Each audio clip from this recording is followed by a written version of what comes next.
Hello, welcome student. तो आज का जो टॉपिक्स है हमारा वो है EAN कॉन्सेप्ट, EAN रूल। बहुत ही इंपॉर्टेंट कॉन्सेप्ट है। यहाँ से बोर्ड में ऑब्जेक्टिव प्रश्न आता है और ये आपको थ्योरी लिखने भी बोल सकता है कि EAN रूल होता क्या है, उसके थ्योरी लिखें। तो इस चीज़ को आप समझो, ये थ्योरी आया कहाँ से, ये कॉन्सेप्ट आया कहाँ से। सबसे पहले मैं आपको थोड़ा सा हिंट करता हूँ कि देखो, बर्नर थ्योरी आपको पहले पता होना चाहिए, उसके बाद आप आगे समझ पाओगे। तो इसका अलग से लेक्चर आएगा वर्नर थ्योरी, और बेसिक आपको मैं बता भी रखा हूँ, जिसके अनुसार दो वैलेंसी होती है। नेक्स्ट हम लोग आते हैं, वर्नर थ्योरी अलग से होगा, आप लोग इसका ध्यान रखें। अभी हम लोग EAN कॉन्सेप्ट को कंप्लीट करेंगे, और उसके बाद जो इसके बाद आया था वो 1923 ईस्वी 1923 के अंदर दो साइंटिस्ट, वो थे सिडविक एंड लाउरी। इन्होंने मॉडर्न थ्योरी दिया। इन्होंने क्या दिया?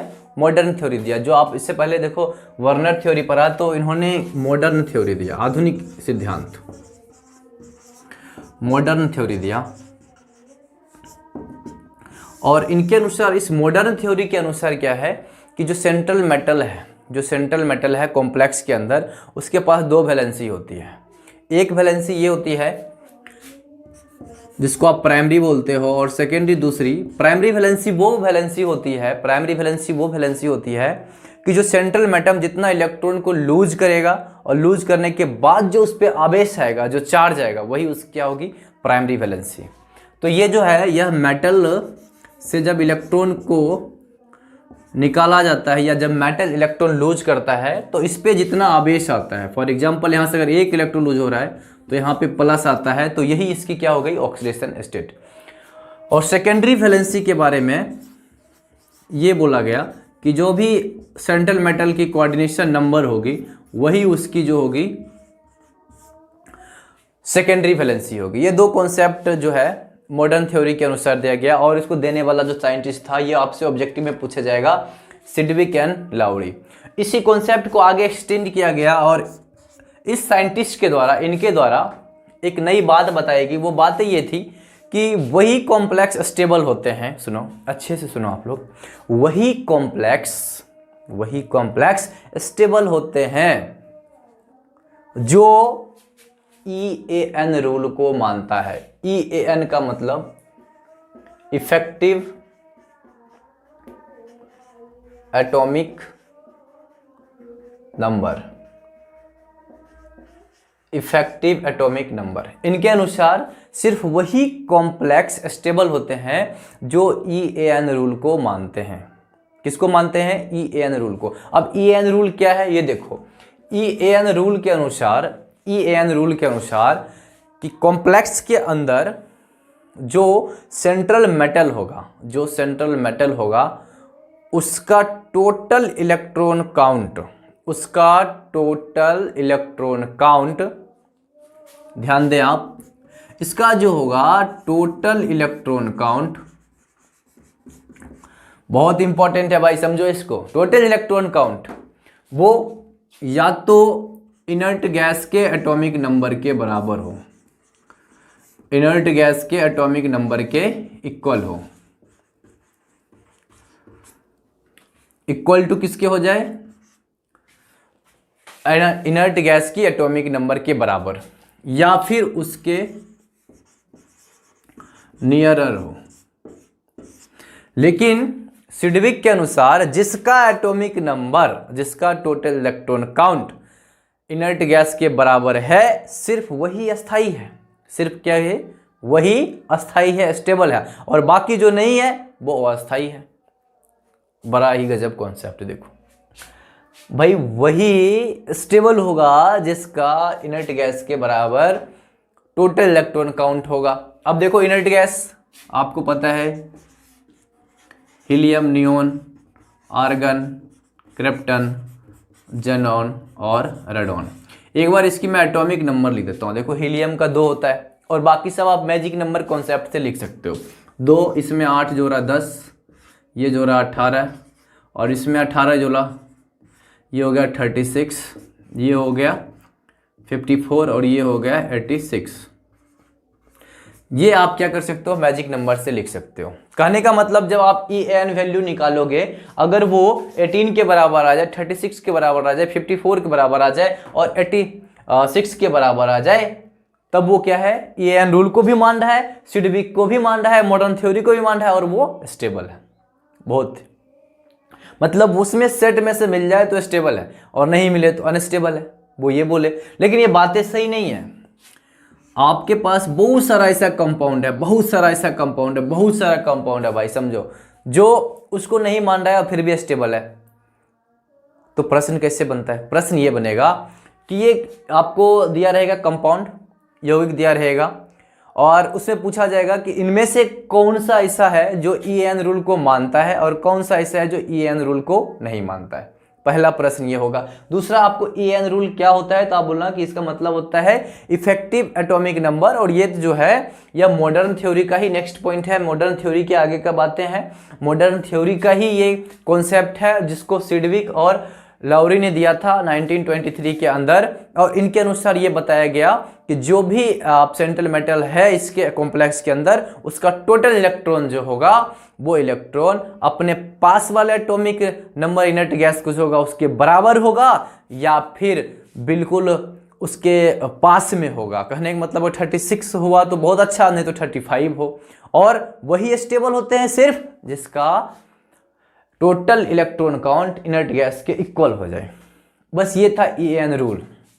अब मैं आपको कुछ प्रश्न करता हूं, उसके बाद मैं आपको बताता हूं कैसे आप कैलकुलेट करोगे इसकी, कैसे आप कैलकुलेट करोगे EAN value, total electron count. तो आप प्रश्न लिखो, प्रथम प्रश्न लिख रहा हूं मैं, देखो प्रश्न ये है पहला, K4Fe(CN6). अब इसमें टोटल इलेक्ट्रॉन काउंट करना है। सबसे पहले क्या करो, आप जो सेंट्रल मेटल है उसकी ऑक्सीडेशन स्टेट निकाल लो। तो यहाँ से ऑक्सीडेशन स्टेट K4 का है, तो ये हो गया +4, यहाँ पे x ले लो और -6 = 0, तो यहाँ से x = क्या आ जाएगा, +2। अब देखो, इस ऑक्सीडेशन स्टेट निकालने के बाद आपको क्या करना है, total electron count, total electron count. Iron का एटॉमिक नंबर, स्कैंडियम से आपको याद होना चाहिए 30 तक, scandium, titanium, vanadium, chromium, manganese, ferrous, cobalt, nickel, copper, zinc. तो आयरन का होता है 26, तो यहां से लिखा आयरन का एटॉमिक नंबर 26। उसके बाद इसकी जो ऑक्सीडेशन स्टेट आया है मतलब +2, उसको माइनस करो। एटॉमिक नंबर लिखना है सबसे पहले, उसके बाद माइनस क्या करना है, ऑक्सीडेशन स्टेट, उसके बाद प्लस में। अब देखो एक CN है, CN है, ये लिगेंड है, लिगेंड है, ये 2 इलेक्ट्रॉन को डोनेट कर रहा है। तो टोटल नंबर ऑफ CN कितना है, यहाँ पे 6 है। तो एक CN 2 इलेक्ट्रॉन को दे रहा है, तो 6 CN कितने को देगा, 12 को। तो इसको इसमें ऐड करना है 12, तो कितना हो जाएगा, ये 24 और 12 36। तो आपसे पूछेगा क्या यह कॉम्प्लेक्स EAN को मान रहा है, तो आप देखो 36 क्रिप्टन का एटॉमिक नंबर है, मतलब ये EAN कॉन्सेप्ट को मान रहा है, बिल्कुल सही है। और कई बार आपके ऑप्शन में इस प्रकार से क्रिप्टन ब्रैकेट में लिखा रहता है, तो इसको भी आपको ध्यान देना पड़ेगा। तो यह सिडविक के अनुसार स्टेबल कॉम्प्लेक्स है, यह सिडविक के अनुसार क्या है, स्टेबल कॉम्प्लेक्स है। नेक्स्ट क्वेश्चन की बात करता हूं मैं, क्वेश्चन नंबर 2 देखें। CuNH3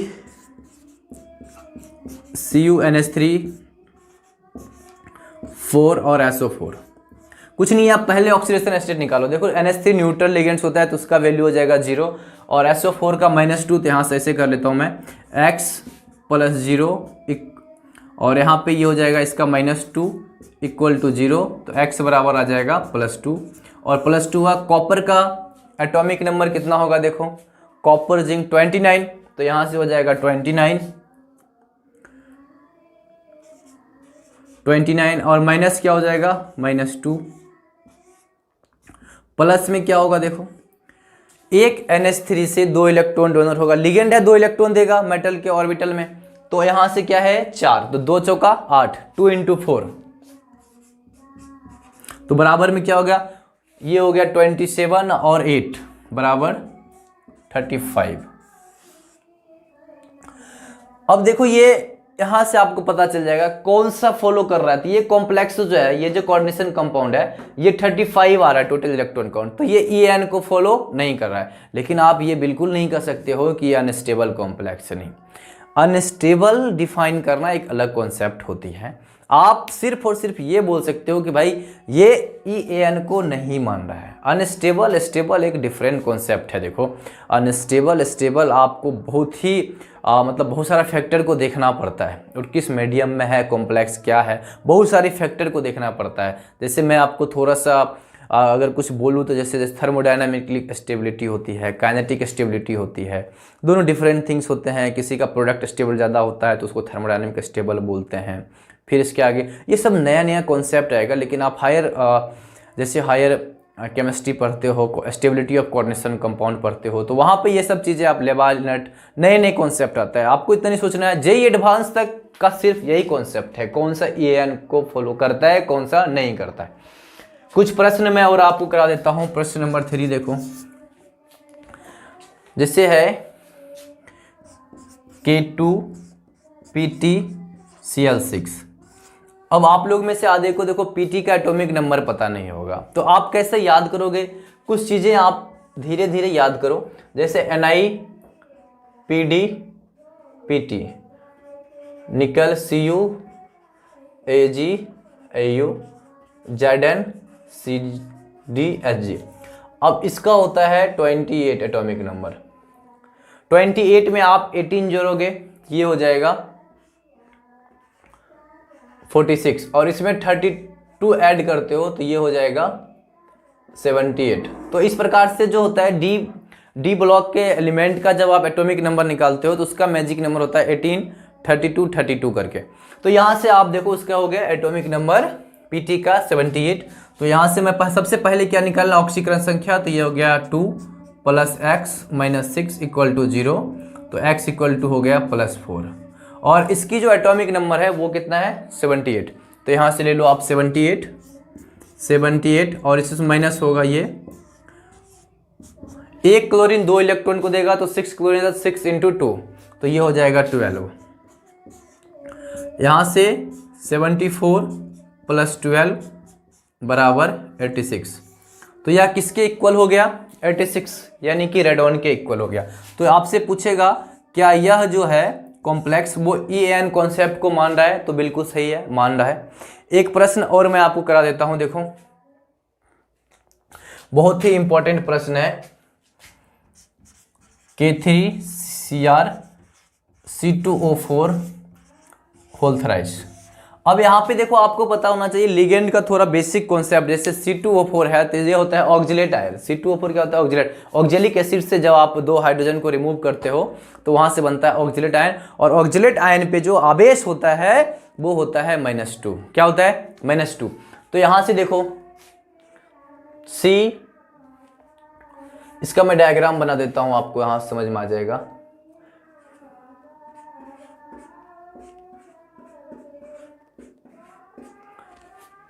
इसमें देखो इलेक्ट्रॉन काउंट करना बहुत इंपॉर्टेंट है, इसीलिए क्वेश्चन में करा रहा हूं। ये माइनस है, इसका मतलब इसके अंदर तो 2 इलेक्ट्रॉन है, तो कुल कितने इलेक्ट्रॉन है, 4। और आपको यही इंपॉर्टेंट है, यही चीज समझना होगा, इसमें इलेक्ट्रॉन कितना है, 4।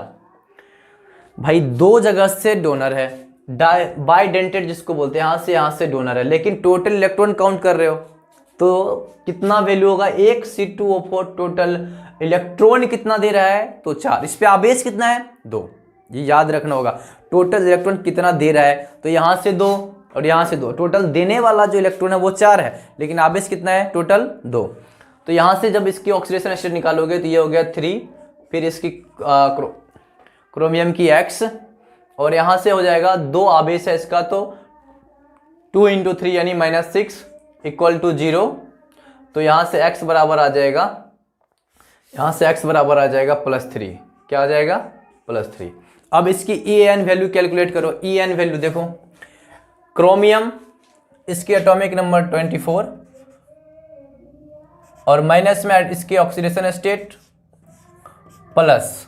अब यहां पे डाउट आएगा आपको, बार बार डाउट आएगा, मैं क्या बोल रहा हूं आपको, देखो अब टोटल इलेक्ट्रॉन काउंट कर रहे हो, आवेश थोड़ी काउंट कर रहे हो, इलेक्ट्रॉन काउंट कर रहे हो। ध्यान दो, इसमें आवेश इलेक्ट्रॉन कितना है, 2 और 2 4, तो 4 ये हुआ, और यहाँ पे 3 है, तो 4 तिया 12, क्योंकि C2O4 का कितना मॉलिक्यूल है, 3 मॉलिक्यूल है, तो यहाँ पे क्या हो जाएगा 4 तिया 12। और जब इसको आप देखते हो तब क्या निकलेगा, 24 में से 3 गया, यहाँ हो गया 22, और 22 और 12 कितना हो गया, क्रोमियम इज 24, तो ये हो गया आपका 21 और 12 33, यह 33 इलेक्ट्रॉन का सेट हो गया। ये कितने का हो गया, 33 का। फिर से देख लो, 4 तिया 12, x 3 plus x minus 6 equal to 0, x equal to +3, सही है। क्रोमियम 24 में 30 गया, 3 गया 21, 21 12 33, ये 33 को फॉलो कर रहा है। तो ये आपको इस प्रकार से प्रश्न आएगा और आपको यहाँ पे जवाब देना होगा कि कौन सी यौगिक जो है EAN को फॉलो कर रहा है और कौन सी नहीं कर रहा है। इस प्रकार से ही बार बार प्रश्न आएगा। तो आप लोग होमवर्क में भी नोट कर सकते हो। जैसे मैं एक और प्रश्न बोल देता हूं आपको, K2HgI4, K2, इसका आप ऑक्सीडेशन स्टेट निकालते हो। देखो K2 का यहाँ पे हो गया 2 और यहाँ पे x -4 इक्वल टू 0, तो x इक्वल टू हो गया +2। ऑक्सीडेशन स्टेट कितना हो गया, +2। अब यहाँ से आप जैसे Hg का, तो देखो इसी प्रकार सिमिलरली मैं यहाँ पे लिखा था आपको Zn होता है 30 एटॉमिक नंबर, इसमें 18 जोड़ते हो ये हो गया 48, इसमें 32 जोड़ते हो तो ये हो जाता है 80। इसके एटॉमिक नंबर कितना हो जाएगा, 80। इस प्रकार से आपको याद करना होगा। और 80 हो गया तो यहाँ से Hg लिया, Hg क्या हो गया 80, 80 में से 2 हो गया माइनस और प्लस में हो गया 8, तो कितना होगा ये 78 और 8 86। तो यह भी EAN को फॉलो कर रहा है और इसकी जो टोटल हो गई इलेक्ट्रॉन काउंट वो हो गई रेडॉन के बराबर। तो इस प्रकार से EAN बेसिस पे ये सारे प्रश्न पॉसिबल है, जो आपको बोर्ड में भी पूछ सकता है। उसके थ्योरी लिखें तो आप कुछ नहीं बता देना जो होता है इसके अनुसार total electron count atomic numbers के बराबर होते हैं। और अगर ये कंपटीशन में पूछता है तो 4 नंबर का बन जाएगा, बहुत ही इंपॉर्टेंट। निम्नलिखित यौगिकों में से which of the following compounds are following the EAN rule. और उसके बाद यही पूछ सकता है स्टेबिलिटी। तो स्टेबिलिटी तो बहुत ही अलग कॉन्सेप्ट होती है, लेकिन उनके अनुसार बस वो था तो वो आपको ध्यान होगा। हो सकता है क्वेश्चन इस प्रकार दे दे, according to the modern theory, according to the Sidgwick theory which complex is stable not stable, तो वहाँ से ही आंसर देना पड़ेगा क्योंकि उनके अनुसार पूछ रहा है। तो हो गया, आज का यही था हम लोग का topics EAN concept. Thank you so much, next class में मिलते हैं। और जो विद्यार्थी को समझ में आ रहा है, पढ़ने में अच्छा लग रहा है, वो सब्सक्राइब करें चैनल को, दूसरे को बताएं। और आप कमेंट कर दो फिर कोई, अगर आपको कोई टॉपिक्स पढ़ना हो ना जब तक का, तो आप नीचे लिख दिया करो ये टॉपिक्स डिस्कस किया जाए तो मैं कर दूंगा। बाकी मैं अपनी तरफ से जो जो इम्पोर्टेंट चीज़ें हैं, बोर्ड में पूछ रहा है, CBSE में पूछ रहा है या स्टेट बोर्ड में पूछ रहा है, हिंदी इंग्लिश जो भी हो मीडियम वाले, वो देख सकते हैं और मैं करते जाऊँगा प्रत्येक दिन।